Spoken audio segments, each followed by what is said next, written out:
मैं रोज अपने मरे हुए शौहर की कमीज अपने सीने से लगा कर सोती, मगर सारी रात मुझे कोई चीज चुभती रहती। एक दिन मेरी तबीयत बहुत खराब हुई तो डॉक्टर के पास चली गई। वो डॉक्टर बोली कि तुम प्रेग्नेंट हो। ये सुनकर तो मेरा दिमाग चकरा गया, क्योंकि मेरे शौहर को मरे हुए तो 8 साल हो चुके थे। मैं घर आ गई, रात को अपने शौहर की कमीज अपने सीने से लगाई तो चुभन सी हुई। जैसे ही मैंने कमीज की जेब में हाथ डाला तो पैरों तले से जमीन निकल गई। क्योंकि मेरा नाम सना है। आज मैं बहुत खुश थी, क्योंकि आज मेरी बड़ी बहन बुशरा की शादी थी, इसलिए हम भाई बहनों ने बहुत हल्ला गुल्ला किया हुआ था। वो हम सब बहन भाइयों से बड़ी थी। फिर मेरा नंबर आता था और फिर मुझसे छोटी 3 बहनें 2 भाई थे। हमारे घर में पहली शादी थी। आज मैंने सोच रखा था कि मैं अपने बहनोई से दूध पिलाई की रस्म में पूरे 10,000 रुपए लूंगी, क्योंकि वो बहुत अमीर थे। मेरा बहनोई बहुत अच्छा कमाता था। मैं सब्ज रंग का सूट पहनकर जीजा जी से दूध पिलाई के पैसे मांग रही थी जब अम्मी ने मेरा हाथ पकड़ा ले गई। मैंने गौर किया तो वो मुझे परेशान सी लग रही थी। इनकी आंखें सूजी हुई थी, ऐसा लगता था जैसे वो रो रही हैं। मैंने बोला, अम्मी क्या बात है, सब ठीक है ना? अम्मी मेरे पूछने पर बच्चों की तरह फूट फूट कर रोने लगी थी। फिर अम्मी ने मेरे हाथ पर एक खत थमा दिया था। मैंने जल्दी से वो खत खोल कर देखा तो वो बुशरा आपी की तरफ से था। उसमें लिखा हुआ था कि अम्मी बस मुझ में बर्दाश्त करने की हिम्मत नहीं थी, मैं अपने दिल की बात आपसे कर सकूं, इसलिए मैंने खत का सहारा लिया। मैं उस्मान से शादी नहीं करना चाहती, क्योंकि मैं तो किसी और लड़के को पसंद करती हूँ। मैंने अपनी मोहब्बत पर समझौता कर लिया था अम्मी, मगर आज उसने मुझे कहा है कि अगर मैं उसके साथ घर से ना भागी तो जहर खाकर अपनी जान दे देगा। अम्मी मैं ऐसा नहीं होने दे सकती, इसलिए मैं ये घर छोड़कर अपनी मोहब्बत के साथ भाग रही हूँ। अम्मी मैं जानती हूँ कि इस तरह आपकी बहुत बदनामी होगी, खुदा के लिए मुझे माफ कर दीजिए। हो सके तो मेरे लिए भी आप दुआ जरूर कीजिए। मैं तो अपनी आपी का खत पढ़कर कांपने लगी थी। अम्मी बोली, सना क्या तुम्हें अपनी बहन की इन काली करतूतों का पता था? मैं फूट फूट कर रोने लगी और बोली, अम्मी कसम से मैं इस बारे में कुछ नहीं जानती थी, वरना मैं आपी को कभी इस घर से ना जाने देती। अम्मी कहने लगी, अब हमारे पास और कोई रास्ता नहीं है, अब देखना तुम्हारे पापा की इज्जत नीलाम हो जाएगी। बेटी बताओ इस हाल में हम क्या करें? मैं बोली, अम्मी मैं नहीं जानती कि हमें क्या करना चाहिए, लेकिन आप जो कहेंगी मैं आपकी हर बात मानूंगी। अम्मी ने मेरे सर पर हाथ रखा और बोली, बेटी अपने बाप की इज्जत बचा ले, अपनी कमबख्त बहन की जगह तुम दुल्हन बनकर बैठ जाओ। मैं हक्का बक्का रह गई थी। मुझे अम्मी से इस बात की बिल्कुल भी उम्मीद नहीं थी। मैं बोली, अम्मी ऐसा कैसे हो सकता है? अगर मैंने आपकी बात मान ली और ये शादी कर भी ली तो खुद सोचो, जब मेरे ससुराल वालों को इस बात का पता चलेगा तो वो मेरे साथ क्या सलूक करेंगे, वो तो मेरा जीना हराम कर देंगे। अम्मी कहने लगी, हाँ सना तुम सही कह रही हो, मगर तुम्हें इस बात के बारे में मालूम नहीं है क्या कि तुम्हारे पापा दिल के मरीज हैं, वो ये सदमा बर्दाश्त नहीं कर पाएंगे। आगे तुम्हारी मर्जी है, अपने बाप को सूली पर लटकाना चाहती हो या फिर ये दुल्हन का जोड़ा पहनकर उस्मान से निकाह करके हमारी इज्जत बचाना चाहती हो। मैंने दुल्हन के कपड़े की तरफ देखा,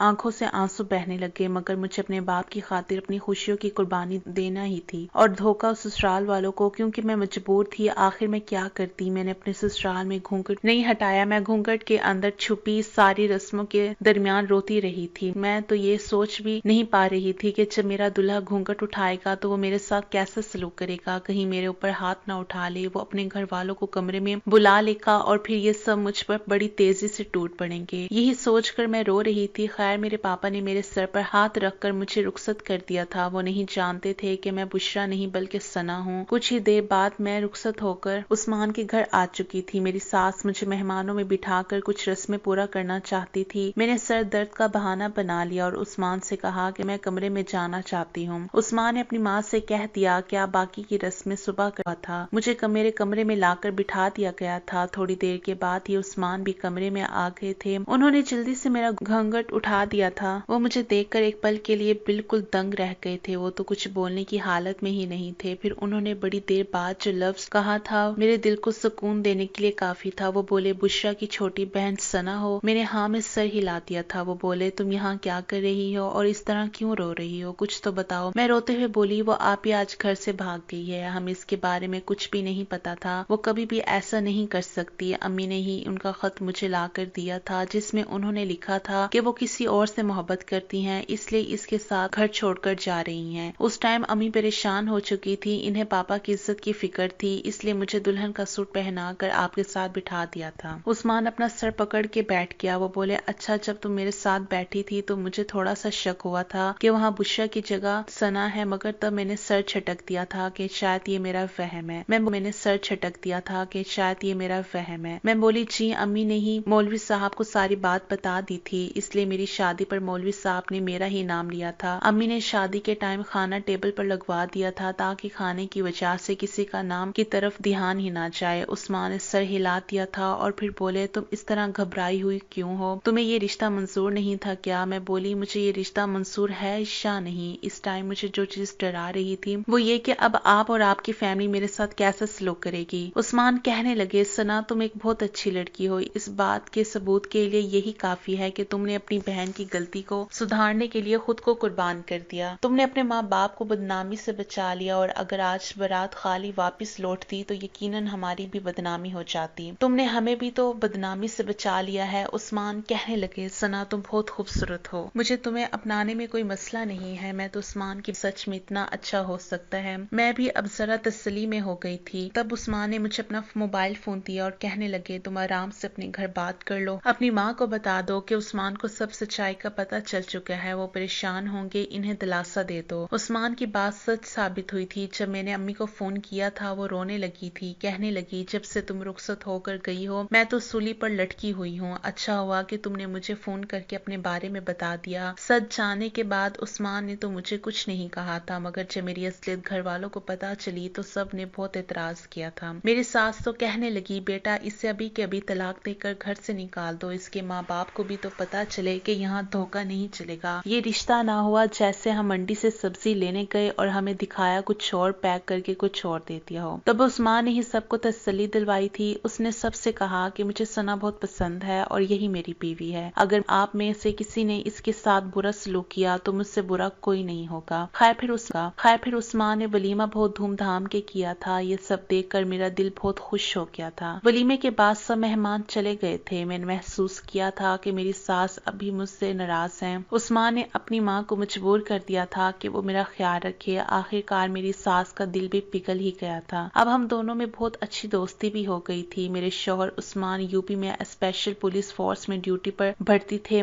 स्पेशल पुलिस वालों की तो कभी भी छुट्टी नहीं होती थी, 24 घंटे उनकी ड्यूटी होती है। उन्होंने मुझे हर खुशी दी थी। वो कभी मुझे घुमाने ले जाते तो कभी शॉपिंग कराने ले जाते। मेरी जिंदगी बहुत अच्छी गुजरने लगी थी। शादी के कुछ दिन बाद वो अपनी ड्यूटी पर चले गए थे। उस्मान के जाने के बाद भी मेरी सास मेरे साथ बहुत अच्छी रहती थी। एक दिन उन्होंने मुझे अपने पास बुलाया और कहने लगी बहू मेरा बेटा तो अब ड्यूटी पर चला गया है, लेकिन तुमने खुशखबरी अभी तक नहीं सुनाई है। मैं अपनी सास की बात सुनकर बहुत परेशान हो गई थी। मैंने अपनी सास को बताया कि अभी तो कोई खुशखबरी नहीं है। ये सुनकर वो कुछ मेरे बेटे की चौप ऐसी है कि ड्यूटी बहुत खतरनाक इलाके में है और इसके दुश्मन भी काफी बन गए हैं, क्योंकि वो रिश्वत बिल्कुल भी नहीं लेता और बहुत नेक लड़का है मेरा। मैं चाहती हूँ कि मेरा बेटा हजारों साल जिए, मगर मैंने इससे कह दिया कि जहाँ फर्ज की बात आए वो एक पल के लिए भी देरी ना करे और अपनी जान की बाजी लगा दे। इसलिए मैं चाहती हूँ कि मेरे बेटे की निशानी मेरे पास हो। मैं अपनी सास की बात सुनकर गुमसुम सी हो गई थी। मैं बोली आंटी खुदा के लिए ऐसी बात मत करो। मेरे दिल में बहुत घबराहट हो रही थी। उन्होंने मुस्कुरा दिया था और मेरे सर पर हाथ फेर कर कहा कि तुम सदा खुश रहो। फिर वो कहने लगी बेटी तुम ऐसा करो कि कुछ महीनों के लिए उस्मान के पास चली जाओ, तब तक मैं अपनी बहन के पास चली जाऊंगी। मेरे बेटे उस्मान को सरकारी क्वार्टर तो मिल ही गया था और तुम इसके पास ही जाकर रह सकती हो। उस्मान को भी औलाद की बहुत ख्वाहिश थी। मुझे अपनी सास से इस तरह की बात की उम्मीद नहीं थी। मुझे तो लगा था कि वो मुझे हमेशा मेरे शौहर से दूर रखेंगी और इसके पास जाने भी नहीं देंगी, मगर उन्होंने मेरे इस ख्याल को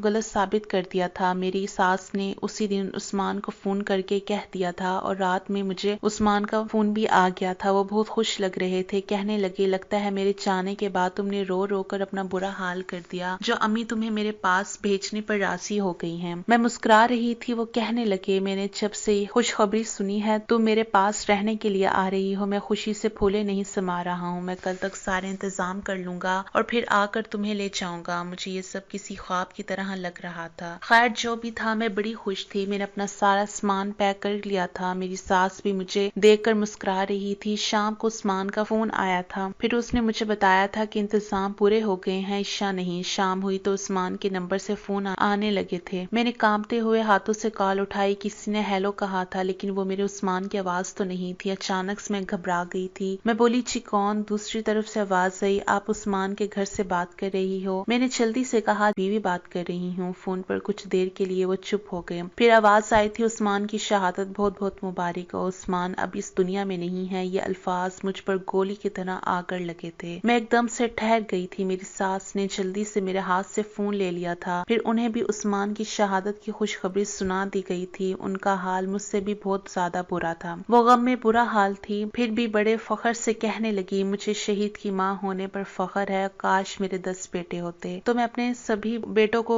इस वतन के लिए कुर्बान कर देती। अपनी सास का ये जज्बा देखकर मेरे रोंगटे खड़े हो गए। मैं डर गई थी। मैं इनके गले लगकर फूट फूट कर रोने लग गई थी। वो भी हिचकियां ले रही थी, मगर वो मुझे रोने से मना कर रही थी। कहने लगी, बहू ये आंसू तुम छुपा लो, गम ना करो। ये ना हो कि कोई और औरत तुम्हारे आंसू देखकर घबरा जाए और अपने शौहर को नेक काम के खातिर जाने ना दे। मैं तो इनके हौसले को देखकर हैरान होती जा रही थी। फिर मेरे उस्मान को बहुत ही शान और शौकत के साथ ले जाया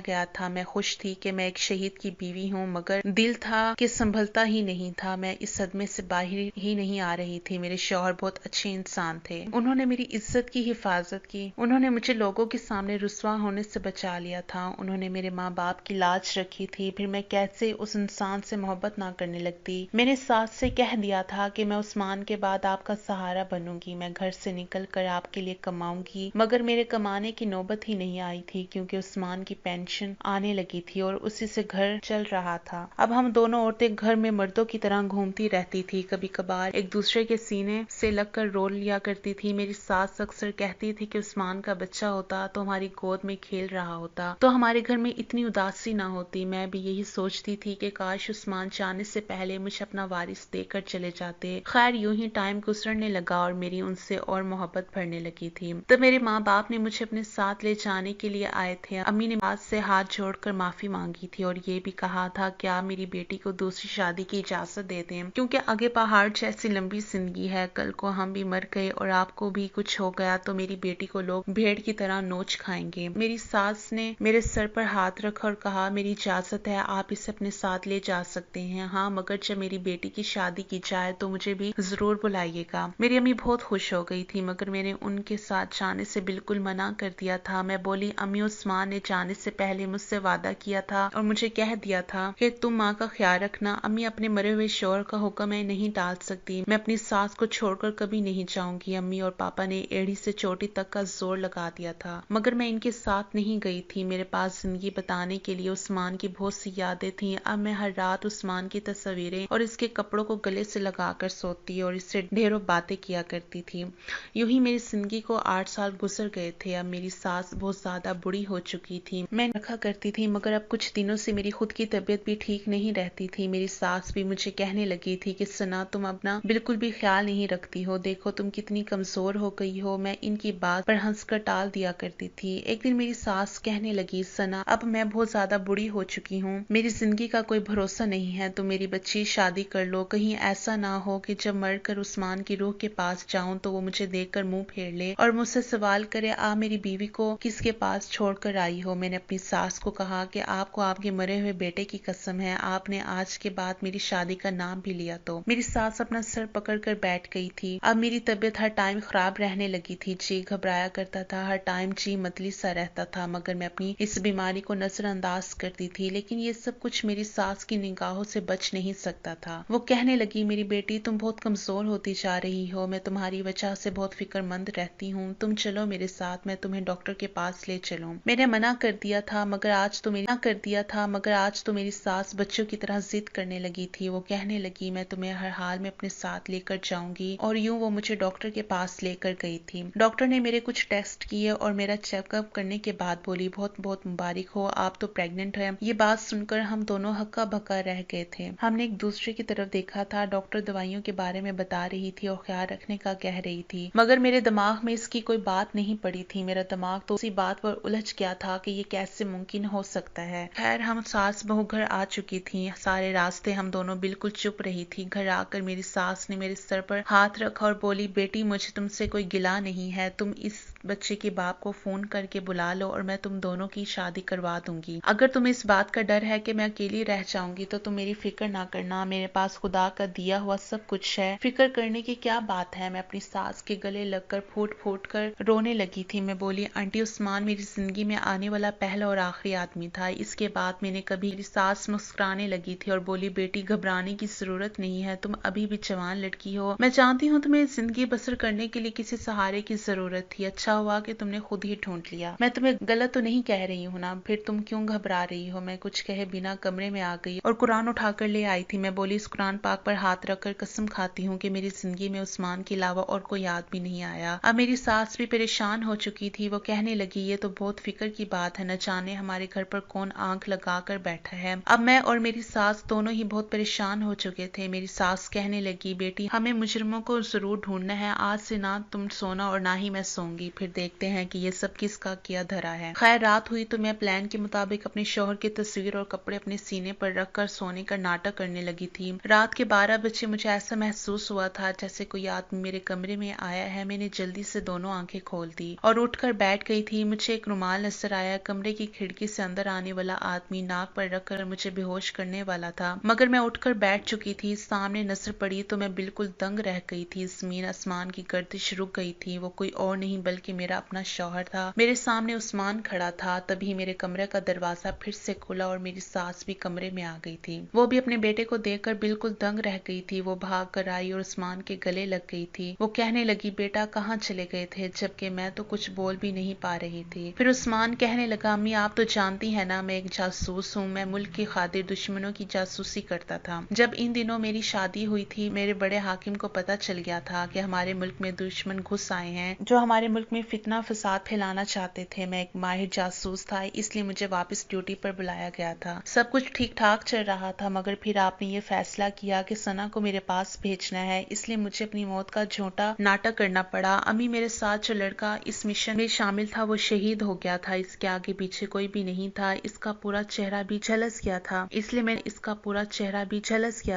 لیے میں نے یہ کہلوا دیا تھا کہ وہ میری لاش ہے، کیونکہ اس مشن پر میرے بچنے کی بالکل بھی امید نہیں تھی اور یہ بھی ہو سکتا تھا کہ میری لاش بھی آپ کو نہ ملتی۔ میں نے اپنی طرف سے لاش بھجوا کر ساری جاسوسی کر رہا تھا، لیکن میری خوش قسمتی یہ کہ وہ مشن میں کامیاب ہو گیا اور میں بچ گیا۔ اب میں واپس آنا چاہتا تھا مگر آپ دونوں سے شرمندہ تھا، سمجھ نہیں آتا تھا کہ کیا کروں۔ بس پھر میں نے یہ من بنایا کہ جب ثنا حاملہ ہو جائے گی تو آپ لوگ اس بچے کے باپ کو تلاش کرتے کرتے مجھ تک پہنچ جاؤ گے، اور آج وہی ہو گیا۔ امی آپ کو بہت مبارک ہو، آپ دادی بننے والی ہیں۔ وہ دونوں ماں بیٹا بہت خوش تھے۔ میری ساس کمرے سے چلی گئی تو عثمان میری طرف آیا تھا، مجھ سے مسکرا کر بولا مجھے معاف نہیں کرو گی؟ میں چیخنے لگی تھی۔ میں بولی میں نے 8 سال بیوہ بن کر گزارے ہیں بنا سہارے کے، میں نے اپنی زندگی کے 8 خوبصورت سال غم کے حوالے کر دیے، کیا یہ کم ہے؟ عثمان کہنے لگا تم بالکل سچی ہو، مگر ایک بار میں نے تمہیں اپنایا تھا جب تم اس زندگی سے ہار بیٹھی تھی اور بہت گھبرائی ہوئی تھی، آج میں گھبرایا ہوں تم مجھے اپنا لو۔ عثمان کی اس بات کے بعد میں کچھ بھی کہنے کے قابل نہیں رہی تھی، میں نے انہیں معاف کر دیا تھا۔ میں آج ایک خوبصورت بیٹی کی ماں بن چکی تھی، یہ دن میری زندگی کا سب سے خوبصورت دن ہے، یہ ٹائم ہم نے بہت سالوں بعد ساتھ گزارا تھا۔ میں خدا کا شکر ادا کرتی ہوں کہ اس نے میرا شوہر مجھے واپس لوٹا دیا اور اس کی غیر موجودگی میں میرے قدموں کو بہکنے سے روک لیا تھا، شاید آج میری قسمت میں یہ خوشیاں نہ ہوتی۔ ناظرین یہ تھی ہماری آج کی کہانی۔ ویڈیو اگر اچھی لگی تو لائک اور شیئر ضرور کر دیجیے گا اور ہمارے چینل کو ضرور سبسکرائب کر دیجیے گا تاکہ ہر آنے والی ویڈیو کا نوٹیفیکیشن بر وقت تک آپ کو ملتا رہے۔ شکریہ۔